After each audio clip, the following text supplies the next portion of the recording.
Assalamualaikum warahmatullahi wabarakatuh. Nama saya Yunita Wulandari dari Program Studi Pendidikan Bahasa dan Sastra Indonesia. Di sini saya akan mempresentasikan tentang mata kuliah pengantar ilmu sastra bab 5, yaitu beberapa alternatif pendekatan sastra. Yang A, pendekatan paraming. 1. Prinsip analisis paraming. Di dalam ilmu komunikasi, analisis paraming sebagai metode analisis media tergolong baru. Namun demikian, keberadaannya di jagat keilmuan komunikasi memiliki banyak tokoh dan kerjasama analisis yang beragam. Erianto dalam bukunya berjudul Analisis Framing 2011 mengemukakan pada dasarnya framing adalah metode untuk melihat cara bercerita, storytelling, media, atau peristiwa. Cara bercerita itu tergambar pada cara melihat terhadap reaksi yang dijadikan berita. Cara melihat itu berpengaruh pada akhir dari kontraksi relatif. Dan yang kedua ialah alternatif metode analisis framing dan analisis sastra. Penerapan metode ini pada tahapnya awalnya adalah merupakan pembangunan landas kerja secara keilmuan terlebih dahulu. Landasan operasional tersebut merupakan suatu hakikat sebagaimana dalam penelitian pada umumnya terdiri atas paradigma, teori, metode, teknik sebagai sebuah metode analisis teks, analisis framing dalam analisis sastra tentu ditempatkan dalam tataran metode.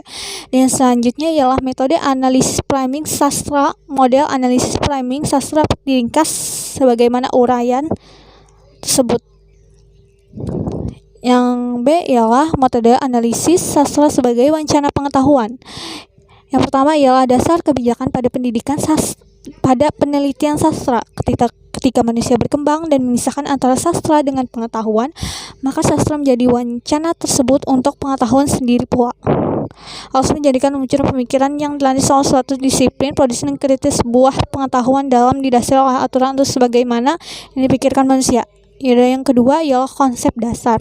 Dan yang selanjutnya ialah C, metode analisis wancana krisis. Dalam rangka pengembangan penelitian sastra, penulis mengemukakan suatu alternatif pendekatan yang kiranya dapat dipakai untuk menganalisis karya sastra. Analisis wawancara sebagai metode studi linguistik dan kebudayaan semakin memperoleh tempatnya ketika muncul gerakan yang kemudian disebut dengan protolinguisme dalam kecenderungan studi sosial, bahasa, media, dan semenjak munculnya gerakan pemikiran yang portable tersebut berangkat dari asumsi bahasa dan sastra merupakan wawancara praktik sosial. Dan yang terakhir adalah etnografi dalam penelitian sastra lisan.